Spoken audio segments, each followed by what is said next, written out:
I guess the cliché opening would be to tell you that I thought I had a good marriage and was blindsided by my wife's infidelity. The truth is that our marriage had been going downhill for some time. The shock was that my loving wife believed that I would be submissive to her demands and would allow her to humiliate me. For me, it comes down to people mistaking kindness and for weakness. Let me introduce myself and my wife and explain. My name is Kevin Stoffman, I'm 42 and married to Tammy. Tammy just turned 40. We've been married for 20 years with a 19-year-old daughter who is in her first year of college. Our marriage had been going stale for several years. Tammy had become distant and uninterested in our relationship. We still had intimacy, but it was diminishing. I believe that it was turning 40 and becoming an empty nester that sent my wife off the deep end. Unfortunately, it was our daughter Robin who found the first evidence of my wife's insanity. She was home over Christmas break, and on her last day before heading back to college, she needed to use a computer. I was using mine, so I told her to grab the spare one in our closet. I didn't think it had been used since my wife got a new computer for her birthday some months ago. 30 minutes after I gave the computer to Robin, she came storming into my office. "Dad, what kind of kinky stuff are you into?" I looked at her puzzled. "I mean all the adult videos you've been looking at, and what's up with all the holding crap?" Robin put the computer in front of me, showing me an untitled folder with a ton of videos. "I looked a few and they are all that kinky videos. I can't believe you are into that stuff." "How do you know about that? You're only 19, I asked. "Come on, Dad, I'm not a baby. When did you get into this stuff?" Shocked, I looked at the folder.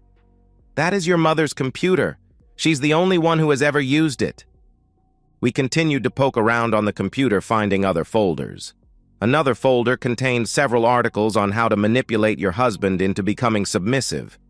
It dawned on me that what we were looking at was several months old. We still had about an hour before Tammy would be home, so I had an idea to look at Tammy's new computer. Robin retrieved it while I powered down the old one. "This isn't going to work. She has her new one password protected." I grabbed her hand, walking her into the bedroom that was Tammy's office. Hidden underneath the desk drawer was a sheet of paper. "Your mother is not good at remembering her passwords. When she got the old computer, I suggested that she write down all her passwords and keep them in one place." I opened a drawer, pulling out a paper that had the passwords for our household sites. Robin looked at, "This doesn't have the password for her new computer." "I know," I said, reaching under the desk and pulling out another piece of paper. "This is her secret sheet. Like most things, she thinks she is clever in hiding this sheet. I saw her putting it here but never needed to look at it till now." I took a picture of the paper before putting it back in its hiding place. In seconds, her new computer was open with us searching for it. We found more submissive videos and articles on holding. Our search was cut short when we heard the garage door opening. We quickly powered down the computer, putting it back in the spot we found it. The items we found were kinky but didn't tell us if she was doing anything other than watching adult videos. Robin agreed not to say anything on the condition that I keep her updated on my investigation. My investigation was only beginning as Robin went back to school. Robin was convinced that her mother was up to something other than just watching adult videos. She had noticed the same changes in my wife's attitude toward me that I had observed. Tammy's attitude toward Robin was different too, but in a different way. I was hoping that Tammy had just an interest in adult videos, but deep inside I knew it was more. With work and other activities, it was nearly a week before I had enough alone time to search Tammy's computers. It was searching her browser history that I stumbled on her secret email account. Her secret sheet of passwords was not completely obvious as to what the passwords went to, but there were enough clues to quickly access her email account. Lucky for me, Tammy kept most of her emails. Most of the emails were with Mistress B. Mistress B was her self-titled submissive advisor. There was a long string of conversations with Mistress B encouraging Tammy to turn me into a submissive husband. Tammy had explained to Mistress B that I would agree to do most of what Tammy asked, and never argued with her.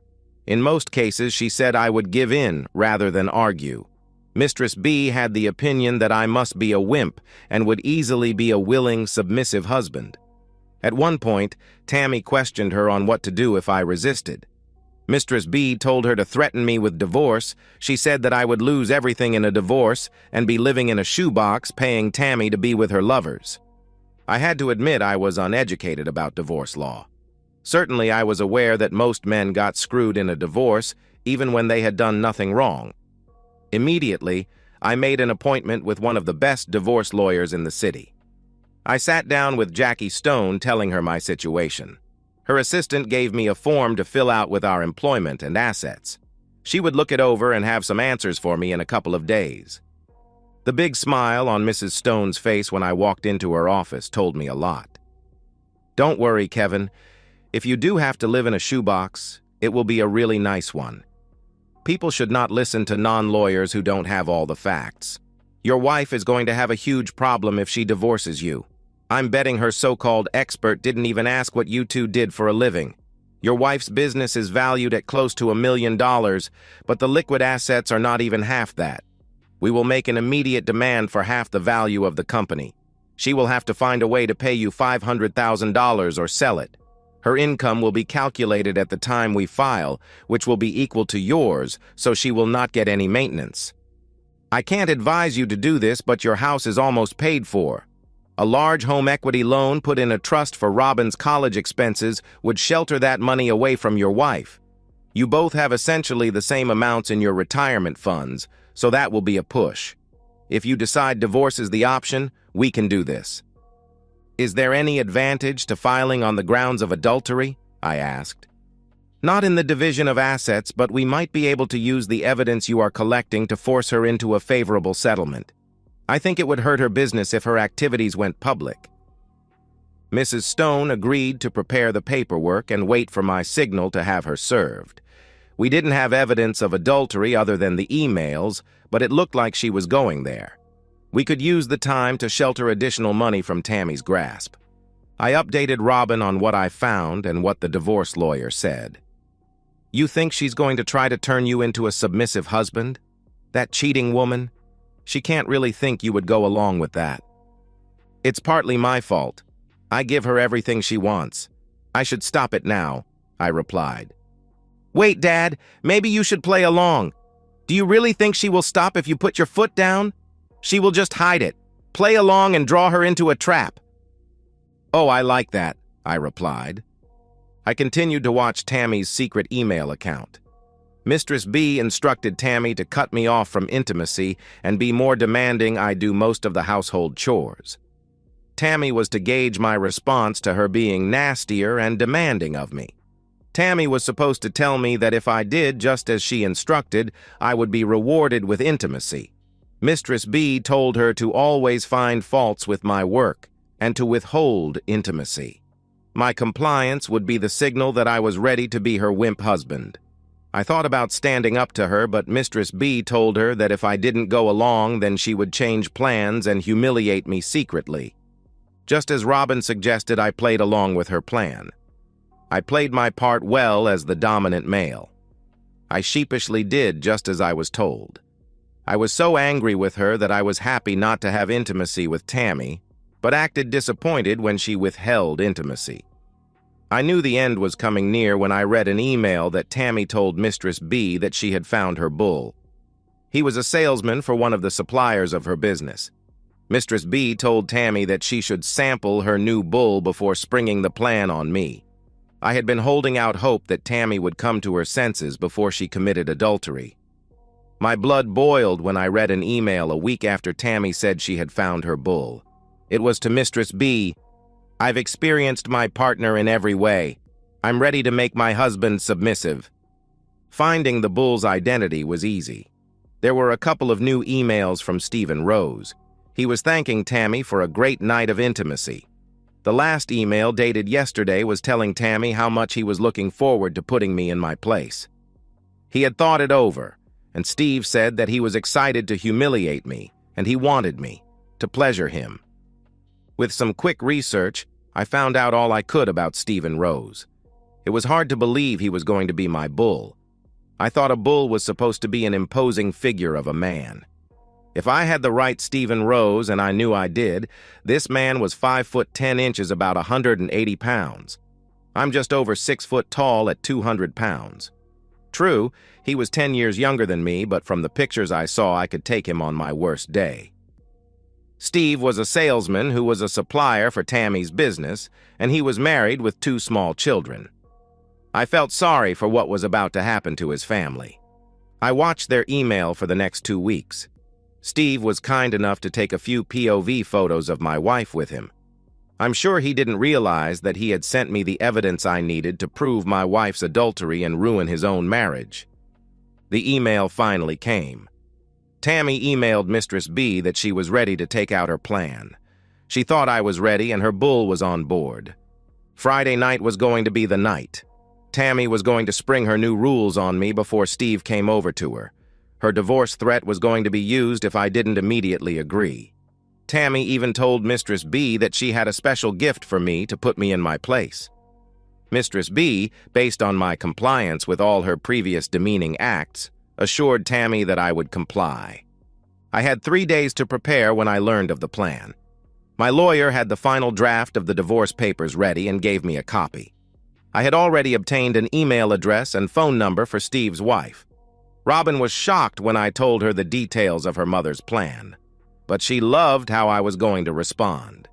Robin would be on standby to do her part in my plan. Tammy was seated at the kitchen table when I walked in. She was looking a little nervous. I switched on the digital recorder I had in my pocket when she spoke up. "Kevin, sit down. I need to talk to you about something." I tried not to smirk. "Can I change first?"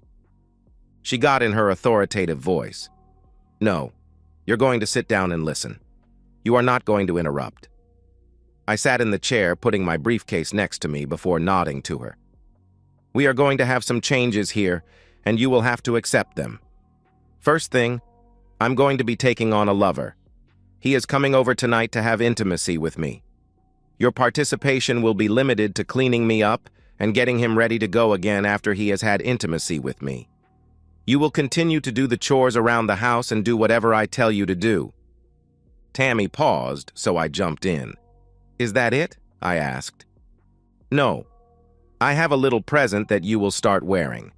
You will wear it all the time, and I will have the only key. Go ahead and open it." She shoved the wrapped box over to me. Inside the box was a chastity cage. I had seen a few of them in the videos that Tammy had on her computer. I held up the cage. "Are you finished?"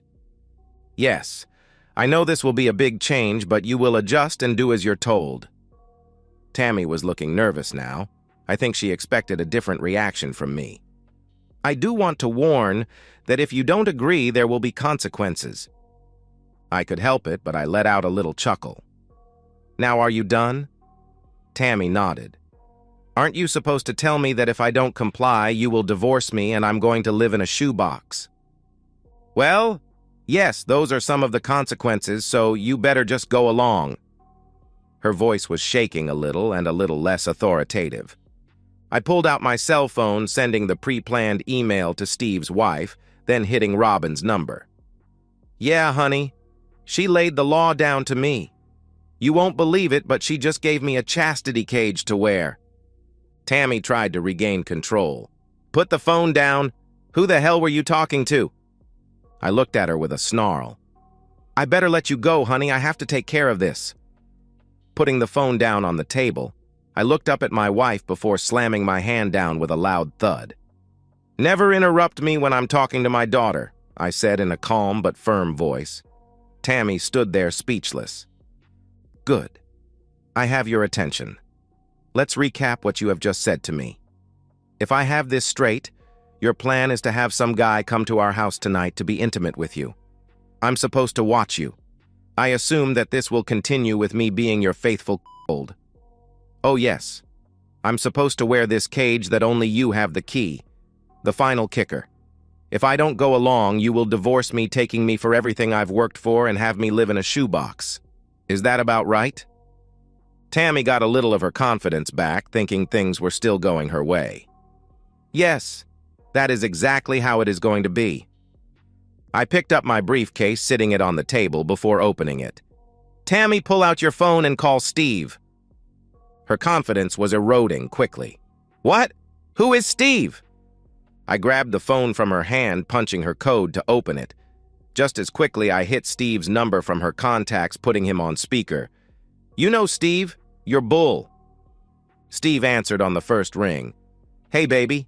How did the wimp take it? Is he ready?" "Sorry, Steve, but this isn't baby. This is the wimp. I need to ask you a few questions, Steve. When you started with my wife, did you tell her you were married with 2 small kids? From my wife's reaction, I guess you didn't. More importantly, did you tell your wife that you were going to spend the evening with my wife? By your silence, I guess not. Don't worry, I took care of that for you. I'm sure she will take it very well, and I really appreciate the pictures of you and my wife. I'm sure your wife will be able to use them in her divorce. I know I will use them in mine." "You son of a blip, I'll kill you," Steve answered angrily. "Oh my, that sounds like a threat to do serious physical injury to me." I reached into my briefcase, pulling out my handgun.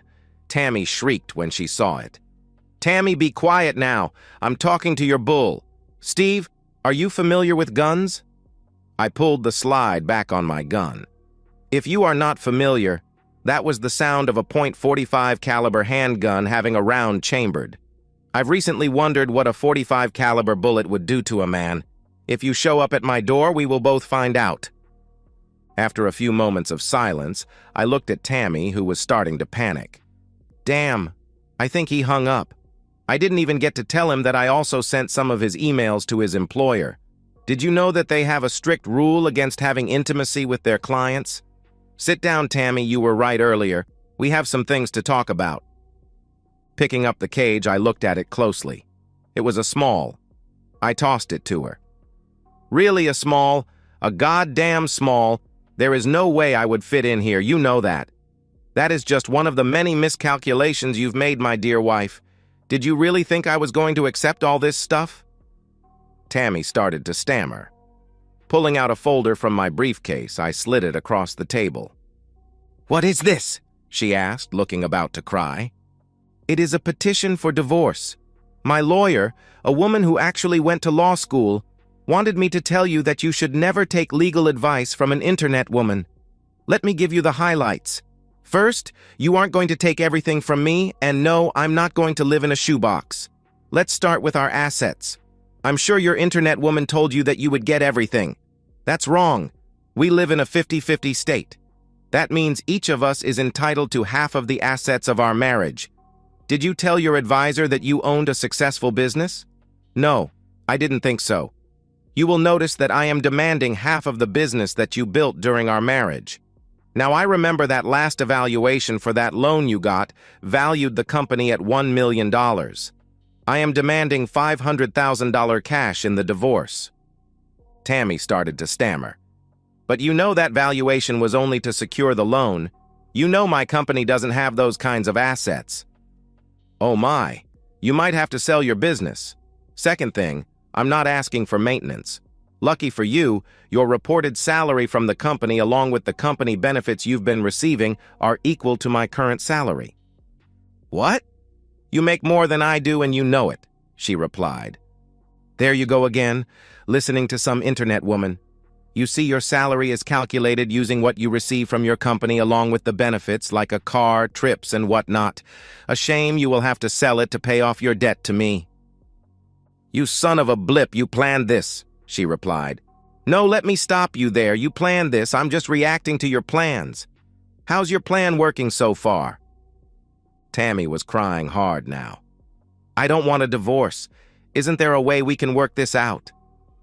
"Work this out? You are crazy. You intended to put me in a cage. I don't know what happened to cause you to lose your mind, but I'm done. Just so you know, I've known about your little plan. It just proves my point that you believe that kindness is a weakness, so I will fix that for you. I will no longer be kind to you. I will treat you as poorly as you have treated me." Tammy was crying. "Kevin, I'm sorry. I was looking for something new and got caught up in the excitement. Please, can we just forget all this? I see how wrong I was to force you into this." You wanted excitement. I'm going to give it to you. This is going to be so exciting, going to divorce court. It's going to be so exciting for you to tell your family what a cheating woman you have turned into. Finally, it's going to be so exciting for you to have to sell your business to pay me off. Look at all this excitement you're going to have." Tammy continued to argue with me that she was sorry and didn't mean for this to turn out this way. She had been crying for over an hour when someone started pounding on the front door. With the loud pounding, I was pretty sure I knew who was at the door. I grabbed my .45 before going to the door. As I got to the door, a voice yelled through the door, "Open the door, you son of blip!" I backed away from the door, pulling out my phone and dialing 911. "Yes, I need the police to respond to my residence immediately. My wife's boyfriend is at the door threatening me. I don't know if he is armed, but I am. If he comes through the door, I'm going to shoot him to protect myself." I put the phone down, leaving it still connected to 911. "Steve, get away from my door. I've called the police and they are on their way." Steve was banging on the door harder now. The loud booms made clear he was trying to break in. "I'm going to kill you."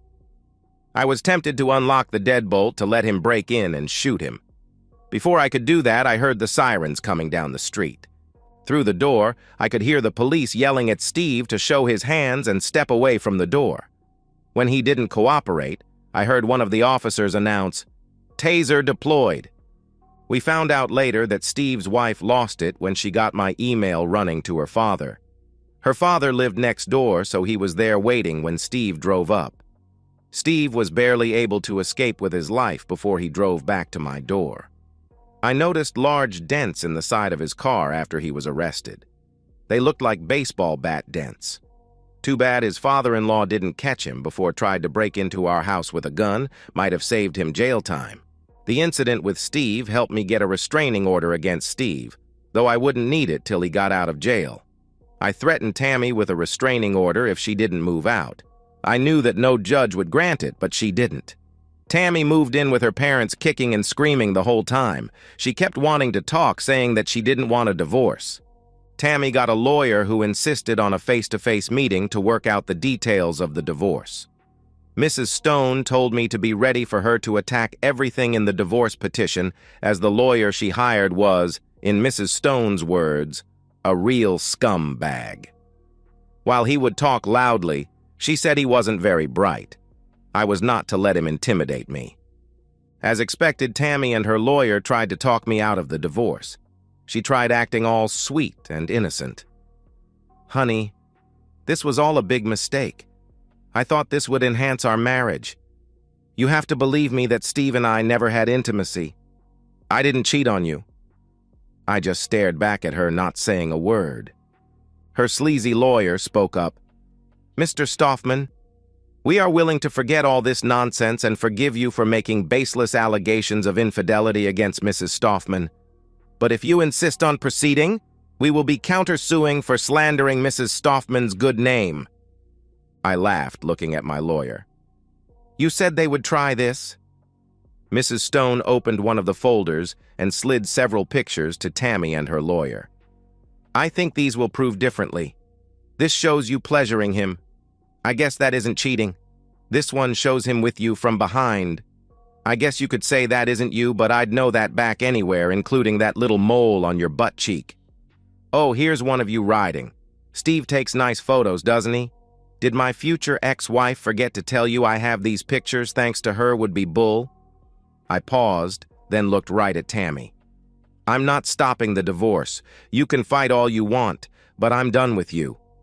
I pushed another photo to her lawyer. "Here's a picture of the cage she wanted to put. No, I will not forget or forgive." Tammy and her lawyer started whispering. It was apparent that Tammy had not told him that Steve had taken pictures of them. Things were getting heated, but all I could make out was Tammy telling him, "He said he had pictures, but I didn't believe him. I had my eyes closed. I wasn't watching him while he was with me." Mrs. Stone suggested we take a break for the lawyers to confer with their clients. Mrs. Stone and I laughed as we left the room. When we returned, Tammy had a different look on her face. The sweet and innocent look was gone. Her lawyer stated, We are going to demand counseling. Mrs. Stone had told me to expect that. I told her I could sit through how many sessions they could throw at me. In the event, we can't convince you to end this after counseling. We need to talk about the division of assets. Your plan for splitting assets is completely unacceptable. Tammy's lawyer pulled out the folder containing our property division. Your demand for $500,000 for Mrs. Stoffman's company is absurd. We need to have an independent evaluation of the business before any numbers are discussed. You know, my company is worth maybe half that, Tammy said, looking at me. My lawyer looked over to me with a grin. She opened a folder, pushing a stapled stack to Tammy. Mrs. Stoffman, I think you will recognize this document as a loan application for your business. If you will look at the last page, you will find your signature and a paragraph that you were signing under penalty of perjury. You mailed this to the bank after it was notarized. You verified that the worth of your business was just over $1 million. Based upon this application that you signed, the bank gave you a loan. If you are now saying that the value of your company that you put on this application was not true, that is very troubling. Not only would you be admitting to perjury, but because you used the postal service, you have committed mail fraud. I know your attorney does not specialize in criminal law, but I'm sure he knows that the feds take mail fraud very seriously. Well, Tammy, maybe it is you who will be in a cage, I said, laughing. Tammy went pale, turning to her attorney. They argued for a few moments when her attorney announced the meeting was over. A week later, I was shocked to find Tammy standing on my doorstep. Tammy looked rough. Her hair was a mess, and her eyes looked like she hadn't slept in days. Please, Kevin, we need to talk. I opened the door for her. Didn't we do that the night you planned on making me a wimp husband? I led her to the kitchen table. It all went down. What do you want to talk about, Tammy? I can't do this, Kevin. I was wrong and stupid. I'm losing everything, including my mind. Robin won't talk to me. Every time I call her, she says I'm a cheating woman and hangs up. I'm going to lose my business, and you're trying to put me in jail. My parents are angry at me. I heard my dad telling Mom that I was a cheating woman and wanted me out of the house. Steve's wife came by my parents' house telling my mom she was going to kick my back. Sounds to me like you are getting just what you deserved. Isn't it exciting? I asked. Tears were streaming down her face. You really wouldn't put me in jail, would you? It's not me who will put you in jail. Like all things, your actions will put you there. Wasn't it you who was going to put me in a cage? Seems like the key is in the other hand now. I can't understand how you ever thought I would accept that. I'm sorry. I got caught up in the excitement of what I was seeing online. That woman told me you would enjoy it. She said the fact you took on the household chores and didn't complain signaled that you liked being dominated, Tammy answered. Or maybe that I'm a nice guy who wanted to make his wife happy. Tammy, we're wasting our time. I'm not backing down. I would hate for you to take my compliance as a sign that I wanted to be a wimp. I suggest that you drop the demand that we have counseling and you find a buyer for your business. She fired her attorney and hired one less sleazy. The new attorney told her she was in a losing battle. He advised her to cut her losses. 2 months later, we were back in the same conference room at my lawyer's firm. Tammy looked as bad as she did when she showed up at my house. She looked completely defeated when she walked into the conference room. Mrs. Stone told me that Tammy had a contract to sell her business. After paying off her loans, she would clear only about $400,000. Their initial offer was for half. We rejected that offer and started off wanting it all. The meeting was to finalize the financial details of the divorce. Tammy's lawyer cleared his throat, pushing a folder to my lawyer. My client agrees to your latest settlement offer. Mr. Stoffman will have sole title to the marital house. Each party will retain their respective retirement accounts. The bank accounts were split 50-50 and will stay that way. The final item is Mrs. Stoffman's business.